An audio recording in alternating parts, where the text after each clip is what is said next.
Hi everyone, and welcome to your daily tarot reading for Friday the 25th of January 2019. It's a pleasure to be with you today. Thank you for joining me.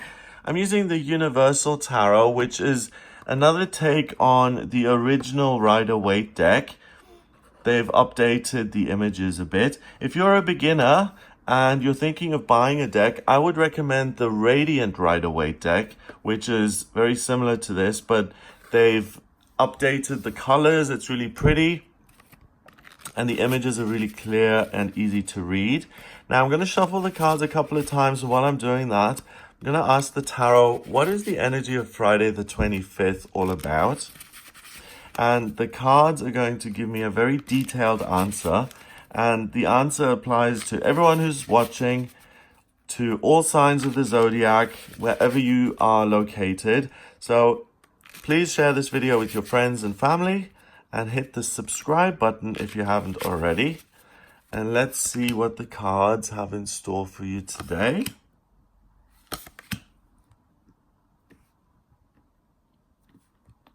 Okay. So we have the Eight of Wands. The Eight of Wands represents good news coming in very quickly. And these news have to do with your life purpose, and they have to do with growth, and they give you a positive vibe. It's really something great coming into your life that empowers you and strengthens you and allows you to move forward. So that is cause for celebration. The Ten of Cups here is hopes and dreams coming true. We've got the perfect family unit. We've got children skipping around. We've got the couple there. We've got the beautiful house, the beautiful countryside, the house by the lake. Wow, it doesn't get much better than that, with the family and the children and everything like that. So he's wearing this pink sash and yellow robe. She's in violet and purple there. So she's listening to her guidance, her intuition. So is he. He's doing it in a more active way. So he might be a preacher or a spiritual teacher, and he's looking to bring joy to the world. The children are innocent and pure.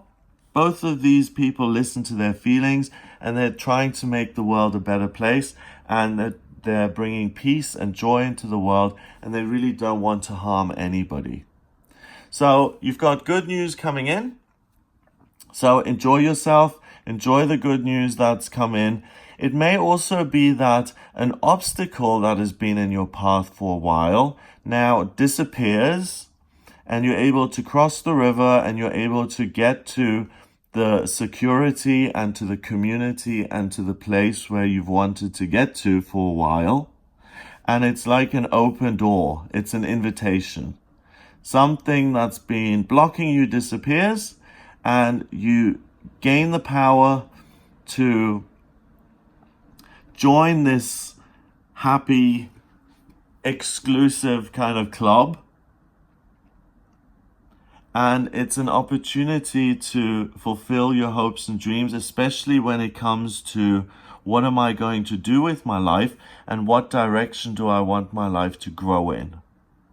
So if you want to make things better for yourself in terms of family life, then focus on that. If you want to focus on becoming a world-renowned artist, then focus on doing that.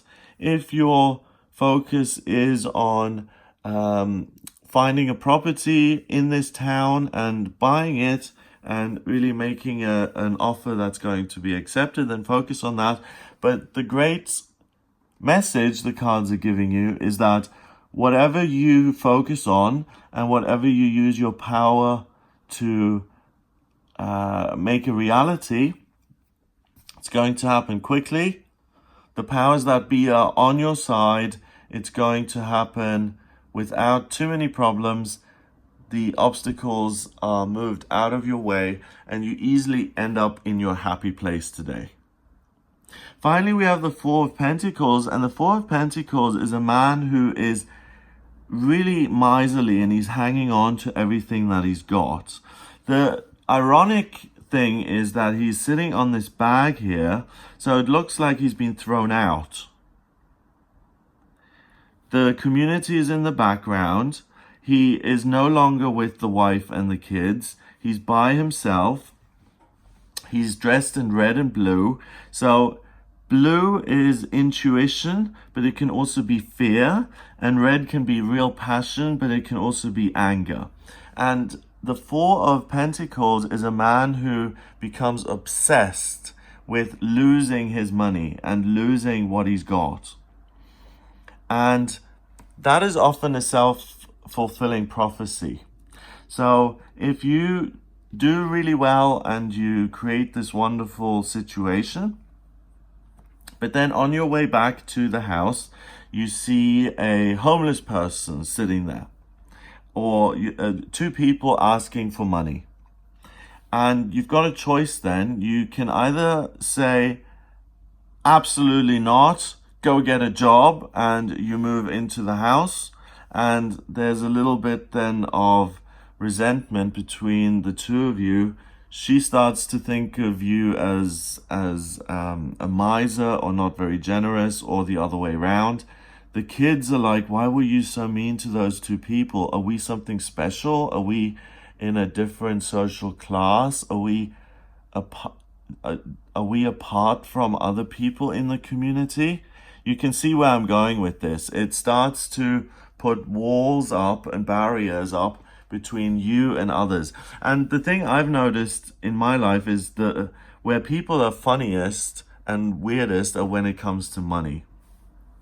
And this guy, unfortunately, has not understood that by giving money away, by being generous, that's the way to thrive even more. Let's say that he's got two people asking him for money on the way back to the house. One woman is down on her luck, and she's a famous politician. And the other guy is also down on his luck, and he's a wonderful artist. And through certain mistakes in life, they've just hit rock bottom, and they're out on, they've hit rock bottom, and they really need some help. And that's the law of the universe. Sometimes we're up, and sometimes we're down. And no matter how much you hang on to your wealth, you're always going to be in that endless cycle of up and down, and there's nothing you can do about it.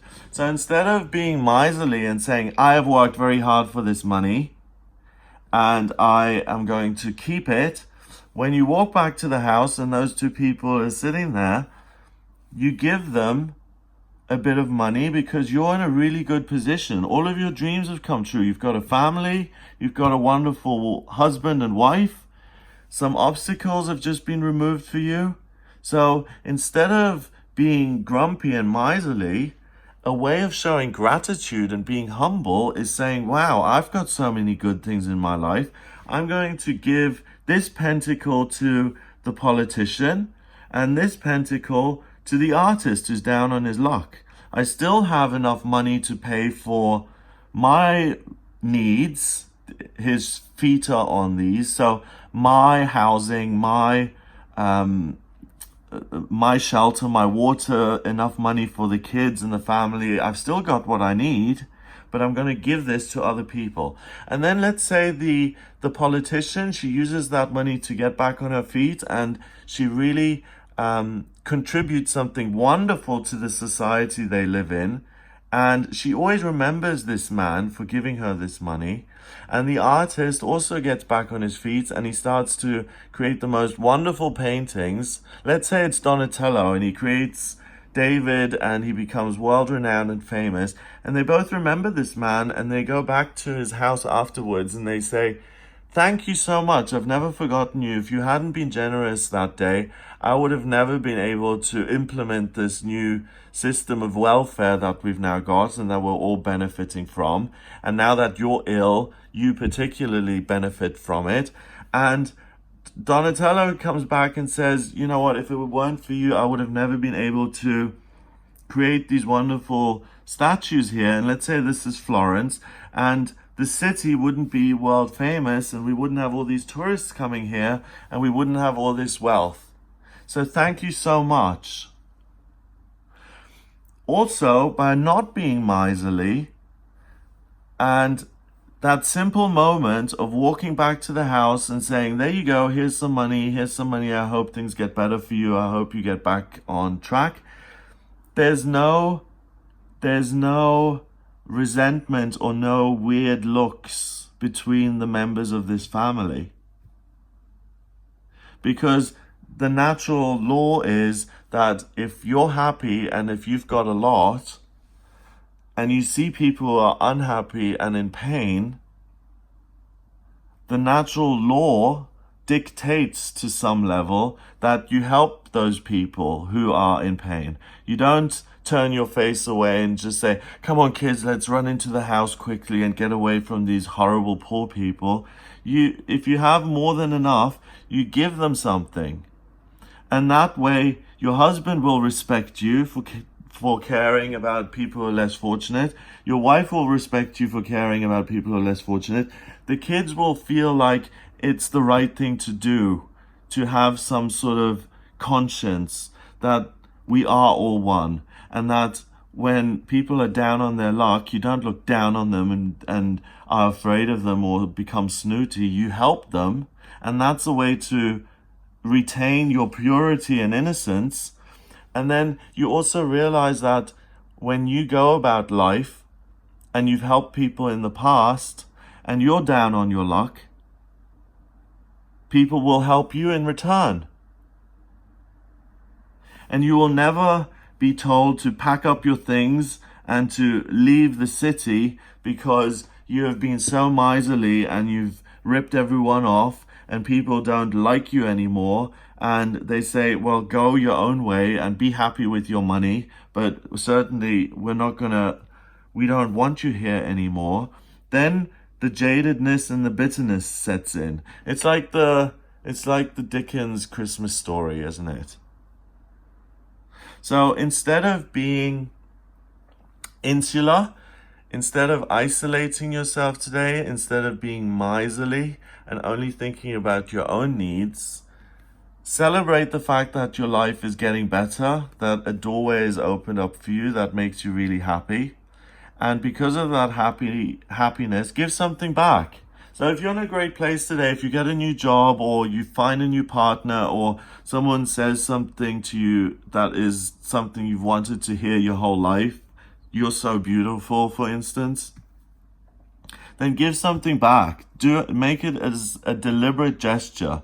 You can go online and make a donation to the Terrence Higgins Trust, for instance. And that's the way to balance things out today. By receiving, you also need to give something, and then you avoid the pitfall of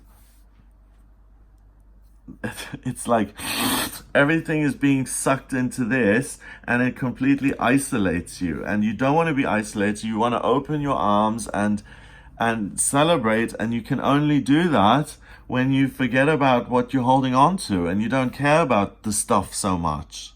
You care about people, not money.